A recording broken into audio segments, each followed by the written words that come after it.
चारों तरफ हरियाली, खेतों में लहलहा फसलें और एक झील जो गांव को जीवंत बनाए रखती थी।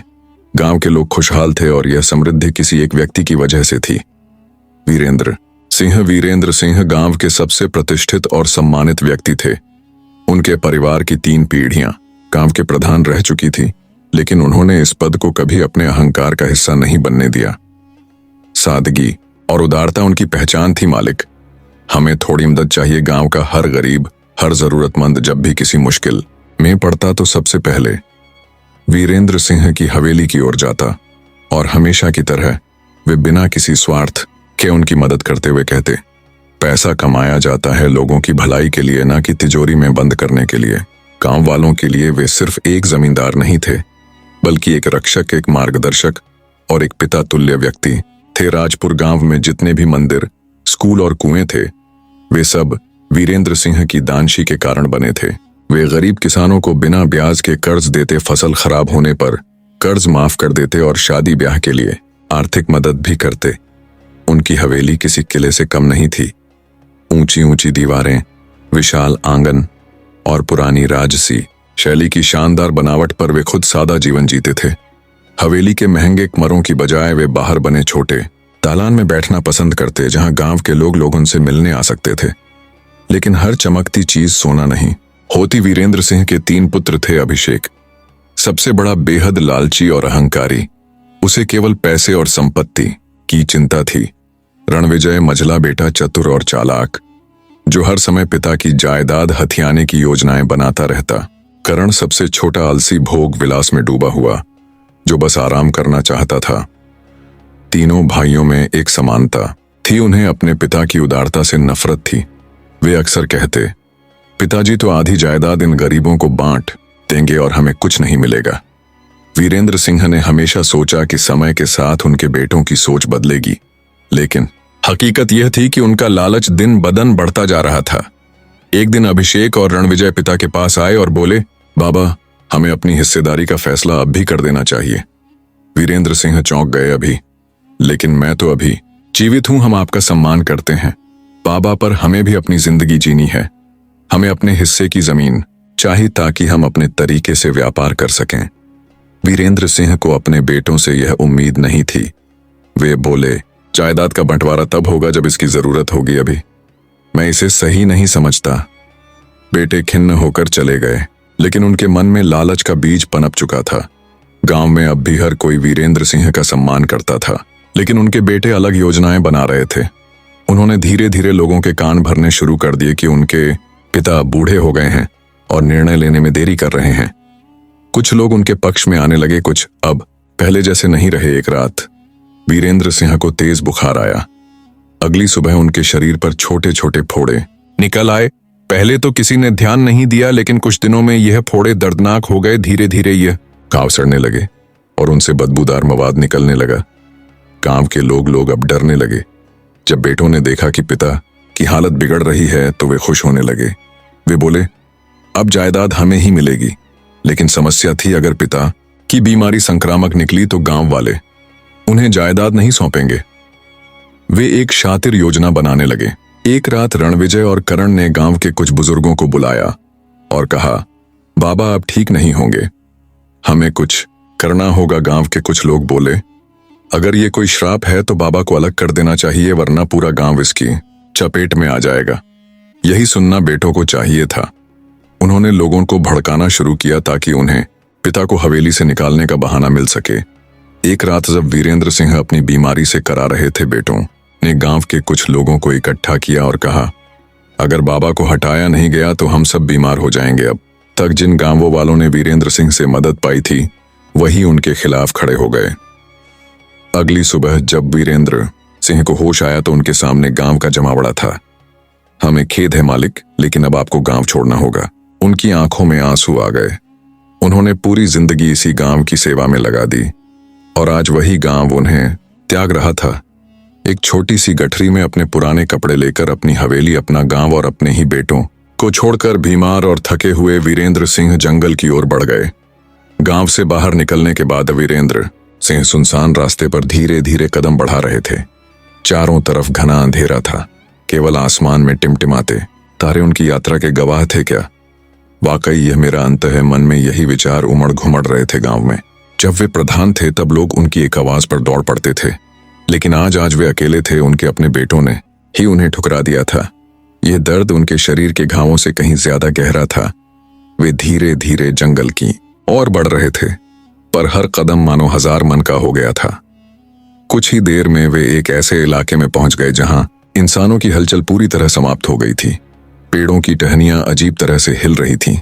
घास में कुछ सराने की आवाज आ रही थी। उन्होंने इधर उधर देखा, दूर तक केवल घना जंगल और अंधकार फैला था। अब वे गांव की सीमा से बाहर आ चुके थे। अब मैं कहां जाऊं? उनका शरीर दर्द से कराह रहा था, बुखार से जल रहा था और भूख ने कमजोरी को और बढ़ा दिया था। वह सोच ही रहे थे कि कहां ठहरे, तभी उन्होंने पास में एक बड़ा सा बरगद का पेड़ देखा। थकावट से चूर वे बरगद के नीचे बैठ गए, लेकिन मन में डर था। क्या इस जंगल में कोई जंगली जानवर है? अगर यहां कोई शेर या भेड़िया हुआ तो? लेकिन अब कोई चारा नहीं था। उन्हें कहीं तो रुकना ही था। थोड़ी देर तक वे बैठे रहे, लेकिन थकान इतनी थी कि आंखें खुदा। लेकिन जैसे ही उन्होंने आंखें बंद की, तभी कहीं से एक अजीब सी गुर्रा नहीं की आवाज आई। गुड़ वे तुरंत चौकन में हो गए। चारों ओर देखने लगे, यह क्या था? घनी झाड़ियों में कुछ हलचल हुई। अब उनकी सांसें तेज हो गईं। शायद कोई जानवर झाड़ियों में छुपा है। अब तो डर और बढ़ गया था। वे तुरंत उठकर खड़े हो गए, लेकिन शरीर कमजोर था, हाथ पैर कांप रहे थे। तभी झाड़ियों में फिर हलचल हुई और इस बार एक भेड़िया झाड़ियों से बाहर आ गया। आंखें चमक रही थी, दांत नुकीले और खून से सने हुए थे, पूरी तरह शिकार के लिए तैयार। अब वीरेंद्र सिंह के होश उड़ चुके थे। हे भगवान, यह तो मेरा आखिरी वक्त है। भेड़िया धीरे धीरे उनकी ओर बढ़ने लगा। अब उन्होंने चारों ओर देखा। कोई बचने का रास्ता नहीं था। उनके पास कोई हथियार भी नहीं था। भेड़िया और पास आया। अब दोनों के बीच मुश्किल से कुछ ही कदमों का फासला बचा था। वीरेंद्र सिंह ने सोचा, अगर आज हार गया तो जिंदगी खत्म, लेकिन अगर थोड़ा भी लड़ा तो शायद बचने का मौका मिले। अब वे तैयार हो गए। उन्होंने झट से पास पड़ा एक लंबा लकड़ी का डंडा उठाया। अब उन्होंने डंडा भेड़िए की ओर तान दिया। हट जा, वरना तुझे पछताना पड़ेगा। भेड़िया एक पल के लिए रुका, फिर जोर से गुर्राया और छलांग लगाई। वीरेंद्र सिंह ने पूरा जोर लगाकर डंडा घुमाया। धड़क, डंडा भेड़िए के मुंह पर लगा। भेड़िया जोर से चीखा, लेकिन फिर से हमला करने के लिए तैयार हो गया। अब वीरेंद्र सिंह को लगा कि शायद अब वे हार जाएंगे, लेकिन तभी पीछे से किसी ने जोर से आवाज दी, अरे वो भेड़िए, भाग जा यहां से। और फिर एक पत्थर उड़ता हुआ भेड़िए के सिर पर जा लगा। डप भेड़िया घबराया और भागने लगा। वीरेंद्र सिंह ने पलट कर देखा। एक युवक खड़ा था, दुबला पतला, लेकिन आंखों में आत्मविश्वास था। उसने भेड़िए की ओर और पत्थर उछाला और भेड़िया डरकर जंगल में भाग गया। अब वीरेंद्र सिंह थोड़ा राहत महसूस कर पाए। उन्होंने युवक की ओर देखा। कौन हो बेटा? युवक मुस्कुराया। मेरा नाम अजय है। और आप? वीरेंद्र सिंह ने लंबी सांस ली और कहा, बेटा, मैं एक मजबूर आदमी हूं जिसे उसके अपनों ने ही ठुकरा दिया है। अजय ध्यान से उन्हें देखने लगा।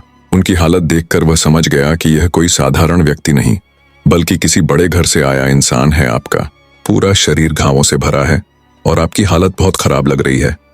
आप इस जंगल में अकेले क्यों हैं? वीरेंद्र सिंह ने गहरी सांस ली और धीरे धीरे अपनी पूरी कहानी कह डाली। अजय ने सब कुछ ध्यान से सुना।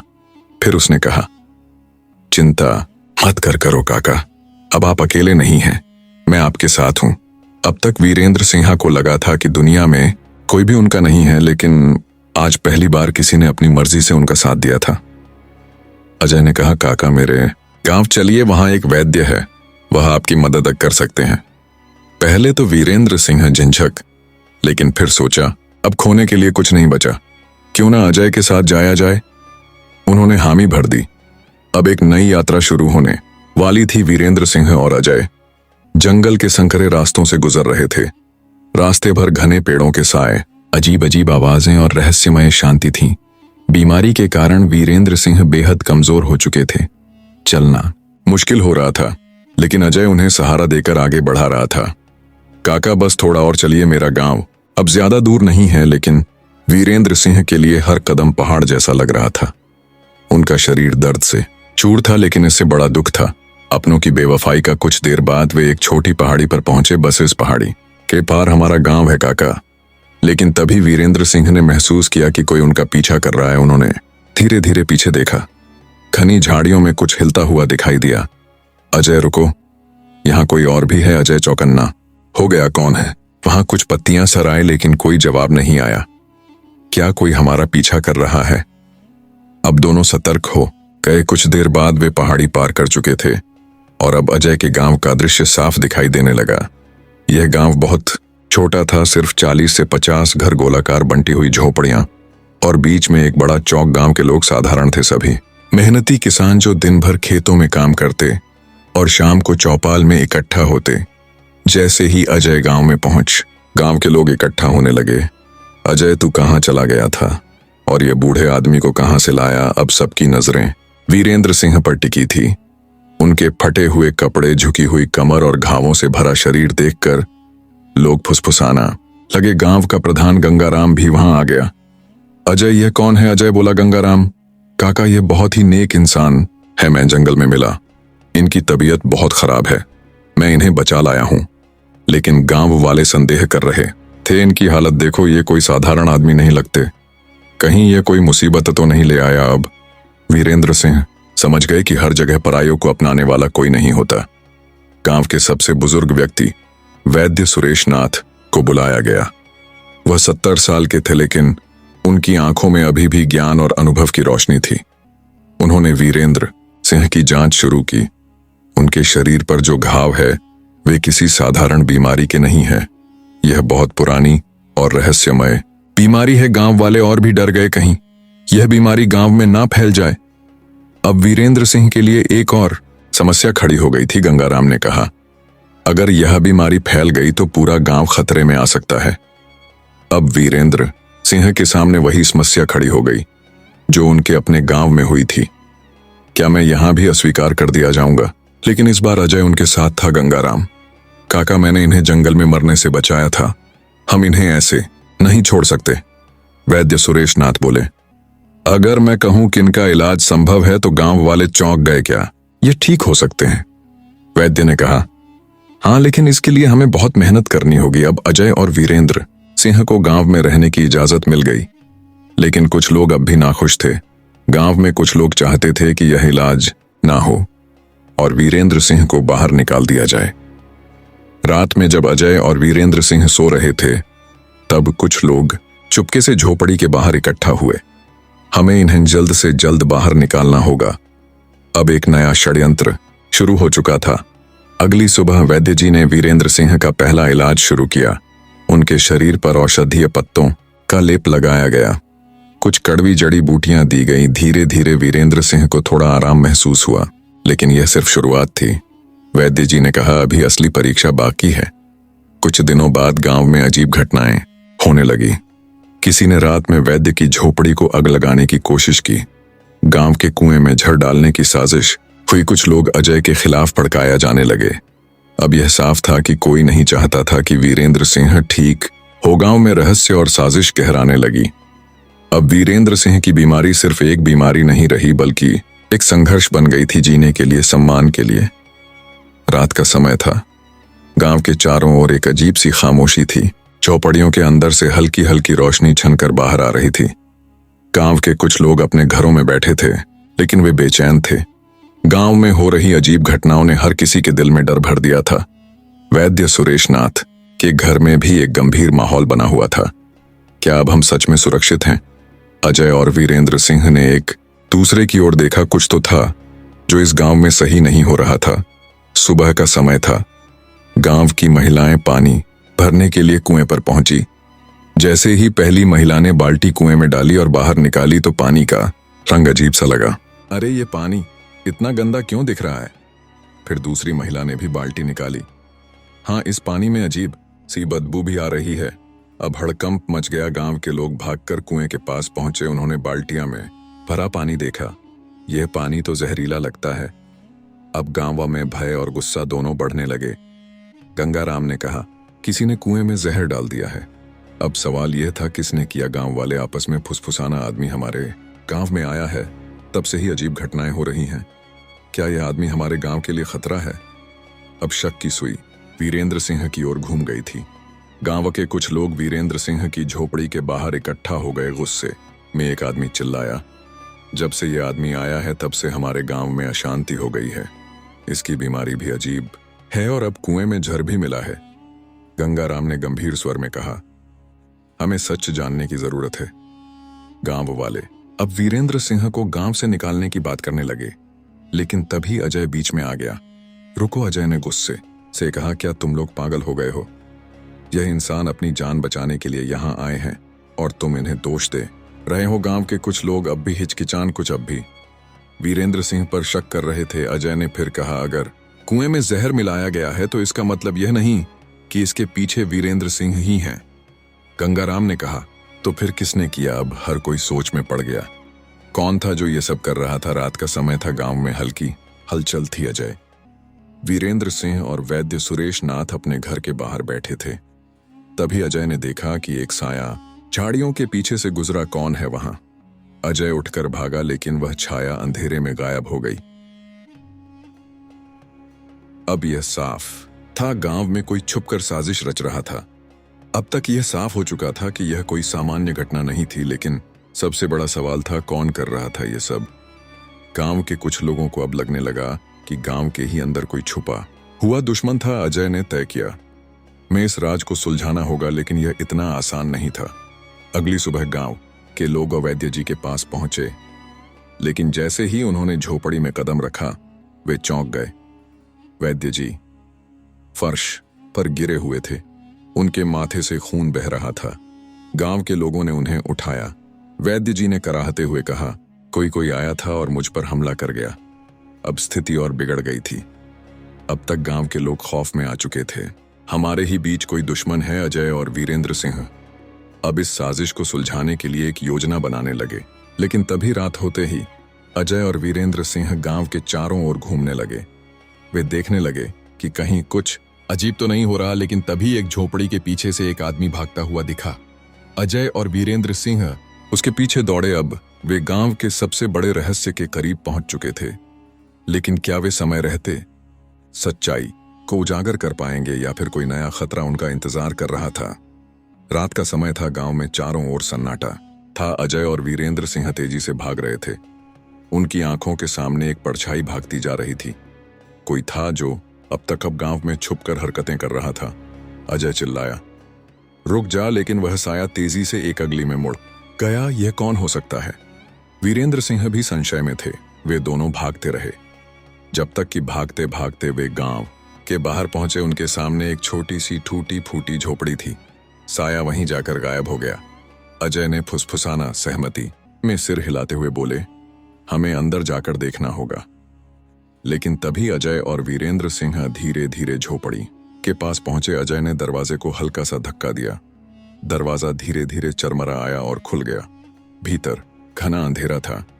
जैसे ही वे अंदर घुसे, धड़ाम कोई चीज जोर से गिरी और उनके पीछे का दरवाजा अपने आप बंद हो गया। क्या हो रहा है? अचानक पीछे से किसी ने अजय की गर्दन पकड़ ली। अजय ने झट से खुद को छुड़ाने की कोशिश की, लेकिन जिस व्यक्ति ने उन्हें पकड़ा था वह बहुत ताकतवर था।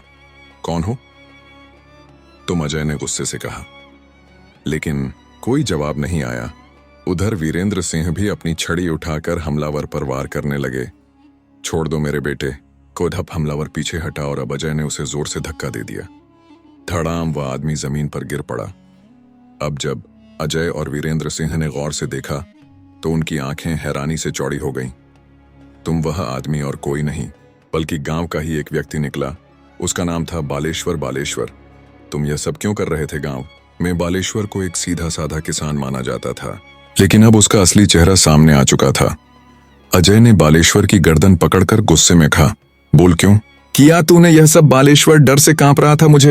मुझे माफ कर दो, वीरेंद्र सिंह ने गहरी आवाज में पूछा। सच बताओ वरना अंजाम बुरा होगा। बालेश्वर हकलाने लगा, मैंने कुएं में जहर नहीं डाला, मैंने सिर्फ। अजय चौंक गए, तो फिर असली अपराधी कौन है? बालेश्वर ने डरते हुए कहा, मैं सिर्फ एक मोहरा था, असली मास्टर माइंड कोई और है। अब वीरेंद्र सिंह और भी सतर्क हो गए। तो किसने तुझे यह सब करने को कहा? बालेश्वर ने धीरे से जवाब दी गांव का कोई बहुत ताकतवर आदमी जिसने मुझे धमकाया था। अजय और वीरेंद्र सिंह अब पूरी तरह चौंक चुके थे। गांव में ही कोई था जो यह सब करवा रहा था, लेकिन कौन? अजय ने आगे पूछने की कोशिश की। बालेश्वर, हमें उस आदमी का नाम बताओ। लेकिन तभी शिंक अचानक बालेश्वर के सीने में एक तीर आकर ढस गया। आहा! अजय और वीरेंद्र सिंह भौंच के रह गए। बालेश्वर जमीन पर गिर पड़ा और उसकी सांसें थोड़ी ही देर में थम गईं। यह किसने किया? अब यह साफ था गांव में कोई बहुत बड़ा षड्यंत्र हो रहा था। बालेश्वर की मौत अब इस मामले को और ज्यादा उलझा चुकी थी। अजय और वीरेंद्र सिंह अब पूरी तरह साजिश के जाल में फंस चुके थे। अब उन्हें असली गुनहगार को खोजना ही होगा, वरना अगला निशाना शायद वे खुद बन सकते हैं। गांव में अब हालात बदलने लगे थे, लेकिन अब अजय और वीरेंद्र पूरी तरह से इस गहरी साजिश की तह तक पहुंचने के लिए तैयार थे। लेकिन सवाल यह था, क्या वे समय रहते सच जान पाएंगे या फिर कोई और बड़ा खतरा उनका इंतजार कर रहा है? रात का सन्नाटा, झोपड़ी के अंदर बालेश्वर की लाश खून से लथपथ। अजय और वीरेंद्र सिंह सन्न खड़े थे। किसी ने इतने सटीक निशाने से बालेश्वर को मार डाला था कि उसे संभलने का मौका ही नहीं मिला। यह किसी आम आदमी का काम नहीं है। अब वे पूरी तरह समझ चुके थे कि यह साजिश बहुत गहरी थी। अजय धीरे धीरे झोपड़ी के दरवाजे तक गया। उसने बाहर झांक कर देखा। चारों ओर घना अंधेरा था, लेकिन तभी उसे दूर कुछ हलचल दिखाई दी, जैसे कोई झाड़ियों में छुपा हो। अजय ने वीरेंद्र सिंह की ओर देखा और धीरे से कहा, काका, हमें जल्दी बाहर निकलना होगा, कोई हमें देख रहा है। वीरेंद्र सिंह ने सिर हिलाया और दोनों धीरे से झोपड़ी के पिछले दरवाजे से बाहर निकले। अब वे आहट को ध्यान से सुनते हुए उस दिशा में बढ़े जहां से हलचल हुई थी। जैसे ही वे झाड़ियों के पास पहुंचे, तभी ढप्प कोई झाड़ियों से कूदकर उन पर हमला कर बैठा। अजय ने जल्दी से अपने हाथ से वार को रोकने की कोशिश की, लेकिन हमलावर बहुत तेज था। उसने अजय को जोर से धक्का दिया और भागने लगा। अजय और वीरेंद्र सिंह अब पूरी ताकत से हमलावर के पीछे भागने लगे। रुक जा, वरना तुझे नहीं छोड़ेंगे। लेकिन वह तेजी से अंधेरे में भाग रहा था, पर तभी उसका पैर एक पत्थर से टकराया और वह लड़खड़ा गया। अजय ने आगे बढ़कर उसका हाथ पकड़ लिया। अब बचकर कहां जाएगा? अब वीरेंद्र सिंह भी उसके पास पहुंच गए। जब उन्होंने उसका चेहरा देखा तो दोनों के होश उड़ गए। हमलावर और कोई नहीं, बल्कि गांव का ही एक व्यक्ति कमल नारायण था। कमल, तुम कमल गांव में वैद्य जी का सहायक था जो हमेशा उनके साथ रहता था। अब सवाल था, क्या कमल असली गुनहगार है? अजय ने गुस्से से कहा, बता, तूने बालेश्वर को क्यों मारा? कमल हकलाने लगा, मैंने उसे नहीं मारा। वीरेंद्र सिंह बोले, तो फिर कौन था और तू भाग क्यों रहा था? कमल ने डरी हुई आवाज में कहा, मैं असली गुनहगार का नाम जानता हूं। अब अजय और वीरेंद्र सिंह पूरी तरह चौकन हो गए। कौन है वह? कमल ने धीरे से कहा, गांव का प्रधान गंगाराम। गंगाराम अब यह खुलासा सबको चौंका चुका था। गांव का प्रधान, जो सबसे समझदार और सम्मानित माना जाता था, वही इस साजिश के पीछे था। अब साजिश का रहस्य लगभग खुल चुका था, लेकिन अभी भी असली खेल बाकी था। अजय और वीरेंद्र सिंह अब सोच रहे थे कैसे इस सच्चाई को सबके सामने लाए। अगर वे सीधे गंगाराम पर आरोप लगाते तो गांव वाले उनकी बात मानेंगे या नहीं, क्योंकि गंगाराम की पकड़ गांव में बहुत मजबूत थी। लेकिन अब इस खेल का अंत करने का समय आ चुका था। गंगाराम सिर्फ एक प्रधान नहीं था, बल्कि गांव का सबसे प्रभावशाली व्यक्ति भी था। उसकी पकड़ गांव के हर कोने में थी। कई किसान उसके कर्जदार थे, कुछ लोग उससे डरते थे और कुछ उसके वफादार थे। गांव में जो भी फैसला होता वह उसी के इशारे पर होता। अब अजय और वीरेंद्र सिंह सीधे उस पर हमला नहीं कर सकते थे। अगर उन्होंने बिना सोचे समझे गंगाराम का नाम लिया तो गांव वाले उन्हें ही गलत मानेंगे। हमें कुछ सबूत चाहिए, अजय ने गहरी आवाज में कहा। कमल ने एक और रहस्य खोला। गंगाराम के पास एक गुप्त ठिकाना है। वह कहाँ है? अजय ने पूछा। कमल ने इशारा किया। गांव के बाहर नदी के पास एक पुराना गोदाम है। वहां गंगाराम अपने सारे गुप्त काम करता है। अब अजय और वीरेंद्र सिंह समझ चुके थे कि उन्हें अगला कदम क्या उठाना है। रात के समय अजय और वीरेंद्र सिंह धीरे धीरे उस गोदाम की ओर बढ़ने लगे। गोदाम पुराना और उजाड़ था, लेकिन अंदर से हल्की रोशनी आ रही थी। अजय धीरे से दीवार के पास पहुंचा। अंदर से किसी की आवाज आ रही थी। गंगाराम अंदर बैठा था, उसके साथ कुछ और लोग थे। हमें अब जल्दी करनी होगी, गंगाराम कह रहा था। अगर हमने इन्हें और मौका दिया तो वे सच्चाई उजागर कर देंगे। हमें वीरेंद्र सिंह और अजय को हमेशा के लिए खत्म करना होगा। अब अजय और वीरेंद्र सिंह पूरी तरह चौंक चुके थे, लेकिन गंगाराम सिर्फ इन्हीं दोनों के खिलाफ साजिश नहीं कर रहा था। उसकी योजना गांव के किसानों को हमेशा के लिए अपनी गुलामी में रखने की थी। हमें गांव वालों को कर्ज के जाल में फंसा देना है। अगर वे हमारे कर्ज से नहीं निकल पाएंगे तो हमारी गुलामी करेंगे। अब यह साफ हो गया था। गंगाराम सिर्फ वीरेंद्र सिंह को नहीं बल्कि पूरे गांव को अपनी मुट्ठी में रखना चाहता था। अचानक अजय की नजर एक मेज पर गई। मेज पर कुछ कागज रखे थे। जब उसने ध्यान से सुना तो पता चला कि यह कागज गंगाराम के सारे गलत कामों की पोल खोल सकते थे। अब सवाल था, क्या हम यह सबूत हासिल कर सकते हैं? अजय और वीरेंद्र सिंह धीरे धीरे गोदाम के पीछे गए। वहां एक टूटी हुई खिड़की थी। अजय धीरे धीरे अंदर दाखिल हुआ। बस हमें ये कागज चाहिए। लेकिन जैसे ही उसने कागज उठाए, कौन है वहां? गंगाराम ने संदिग्ध निगाहों से चारों ओर देखा। अजय तेजी से खिड़की से बाहर कूद गया, लेकिन रुको, गंगाराम के आदमी उनके पीछे भागने लगे। अब अजय और वीरेंद्र सिंह खुद को बचाने के लिए भागने लगे। गंगाराम के गुंडे उनके पीछे भाग रहे थे। वे अब गांव के बाहर जंगल की ओर जा रहे थे, लेकिन तभी धड़ाम अजय का पैर एक पत्थर से टकरा गया और वह गिर पड़ा। अब गंगाराम के आदमी उसके करीब पहुंच चुके थे। अब बचकर नहीं जा सकोगे। गुंडों ने अजय और वीरेंद्र सिंह को चारों ओर से घेर लिया। अब यह साफ था कि गंगाराम उन्हें जिंदा नहीं छोड़ना चाहता था। अब क्या होगा? क्या अजय और वीरेंद्र सिंह इससे बच पाएंगे या फिर गंगाराम की साजिश सफल हो जाएगी? अजय और वीरेंद्र सिंह चारों तरफ से गंगाराम के गुंडों से घिरे हुए थे। कोई रास्ता नहीं था। सामने गंगाराम ठहाका लगाकर हंस रहा था। तुम लोगों ने समझा क्या था मुझे हराना? इतना आसान नहीं है। गंगाराम धीरे धीरे अजय की तरफ बढ़ा। अब यह खेल खत्म हुआ। गंगाराम ने अपने आदमियों को इशारा किया, इन्हें मार दो गुंडे।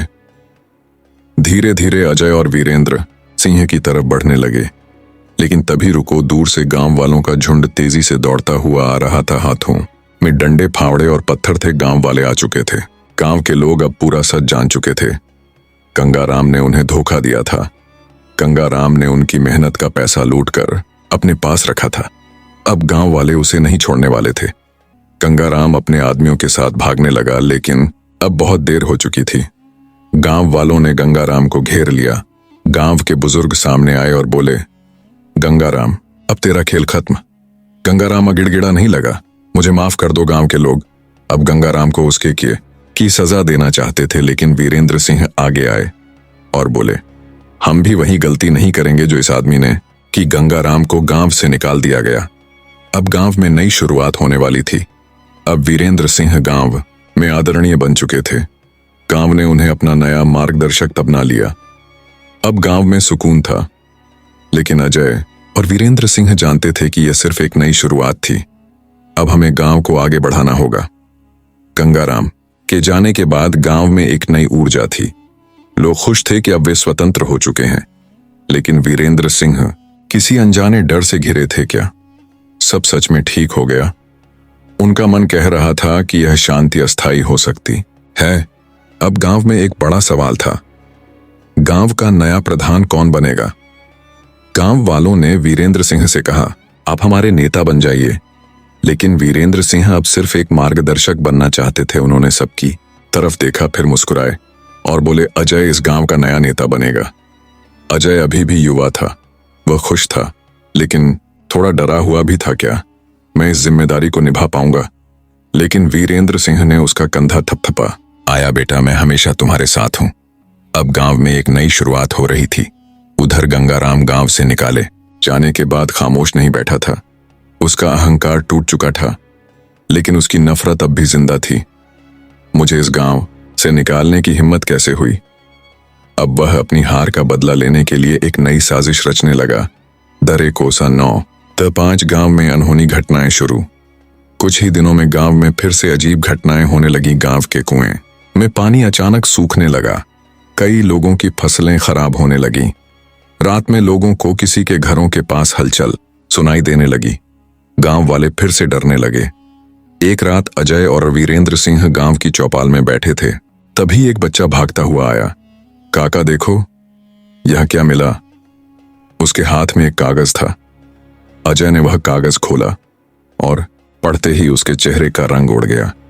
उस पर लिखा था, तुम लोगों को लगता है कि सब खत्म हो गया, खेल तो अब शुरू हुआ है।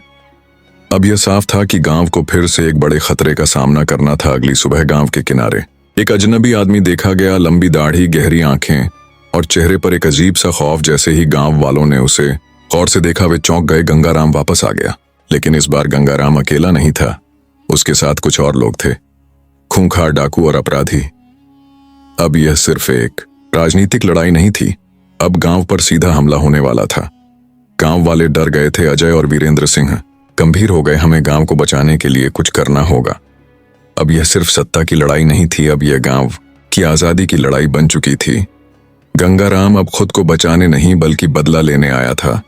अब गांव का भविष्य अजय और वीरेंद्र सिंह के हाथ में था। क्या वे इस बार गंगाराम को हमेशा के लिए रोक पाएंगे, या फिर यह खेल अब और खतरनाक हो जाएगा? रात का समय था, गांव में हर कोई डरा हुआ था। हर झोपड़ी में दीपक की लौ धीरे धीरे कांप रही थी, मानो खुद को बचाने की कोशिश कर रही हो। लेकिन इस बार डर सिर्फ गांव वालों के मन में नहीं था, बल्कि खुद अजय और वीरेंद्र सिंह भी एक अनजाने तूफान के आने की आहट महसूस कर रहे थे। गंगाराम इस बार हारने के लिए नहीं आया है, वीरेंद्र सिंह धीमी आवाज में बोले। हमें गांव को तैयार करना होगा। गंगाराम अब सीधा हमला नहीं कर रहा था, इस बार वह चालाकी से अजय और वीरेंद्र सिंह को अलग करने की योजना बना रहा था। उसने गांव में कुछ लोगों को अपने पक्ष में कर लिया था। अगर हम इन दोनों को अलग कर दें तो गांव को हराना आसान हो जाएगा। उसके गुंडे गुप्त रूप से गांव वालों को डराने लगे। गांव वाले अब उलझन में थे, अगर गंगाराम सच में ताकतवर होकर लौटा है तो क्या हम उसे रोक पाएंगे? कुछ लोग अब वीरेंद्र सिंह और अजय पर शक करने लगे थे। अगर हम गंगाराम के खिलाफ गए और हार गए तो अब गांव दो हिस्सों में बंट रहा था, जो अजय और वीरेंद्र सिंह के साथ थे, जो गंगाराम से डरकर उसके पक्ष में चले गए थे। अजय ने गांव के कुछ मजबूत लोगों को अपने पास बुलाया, हमें हर हाल में गांव को बचाना होगा। लेकिन इस बार गंगाराम अकेले नहीं था, उसके पास शहर के खतरनाक अपराधियों की मदद थी। रात के दूसरे पहर गांव के एक कोने से धुआं उठने लगा। एक झोपड़ी जल रही थी। आगा गांव वाले भागकर वहां पहुंचे, लेकिन तब तक कई झोपड़ियां लपटों में घिर चुकी थीं। गंगाराम ने गांव पर सीधा हमला कर दिया था। उसके गुंडे लाठियां और तलवारें लेकर गांव में घुस आए। जो हमारे साथ नहीं उसे मिटा दिया जाएगा। गांव में अब चारों तरफ चीख पुकार थी। अजय गांव के कुछ नौजवानों के साथ डटकर खड़ा हो गया। उसने गांव के लोगों को हथियार उठाने के लिए बुलाया। अगर हम लड़े नहीं तो हार जाएंगे। अब गांव के लोग डटकर गंगाराम के गुंडों से भीड़ गए। इस बीच गंगाराम चुपचाप वीरेंद्र सिंह तक पहुंचने की कोशिश कर रहा था। उसका असली लक्ष्य वीरेंद्र सिंह की हत्या करना था। जैसे ही वह वीरेंद्र सिंह के करीब पहुंचा, गंगाराम वीरेंद्र सिंह ने उसे देख लिया। अब दोनों आमने सामने थे। गंगाराम हंसते हुए बोला, तूने मुझे गांव से निकाल दिया, लेकिन देख आज मैं ही विजेता हूं। वीरेंद्र सिंह ने गुस्से से कहा, गंगाराम इस बार तेरा अंत तय है। गंगाराम चाकू निकालकर वीरेंद्र सिंह की तरफ लपका, लेकिन तभी अजय पीछे से दौड़ता हुआ आया और उसने गंगाराम का हाथ पकड़ लिया। अब तेरा खेल खत्म। गंगाराम गांव के लोग भी वहां आ गए। अब गंगाराम पूरी तरह गिर चुका था। गांव वालों ने उसे बांधकर गांव के चौपाल में खड़ा कर दिया। गांव के बुजुर्गों ने कहा, जिसने गांव को धोखा दिया उसका यही हश्र होना चाहिए। गंगाराम को गांव वालों ने गांव से हमेशा के लिए निकाल दिया। अब गांव में फिर से शांति थी। अजय अब गांव का सच्चा नेता बन चुका था। वीरेंद्र सिंह अब निश्चिंत थे कि गांव सही हाथों में है। अब गांव में खुशहाली थी, लेकिन वीरेंद्र सिंह जानते थे कि जीवन हमेशा संघर्षों से भरा होता है। उन्होंने अजय को गले लगाया और कहा, अब गांव तेरी जिम्मेदारी है बेटा। अजय ने मुस्कुराकर सिर हिलाया।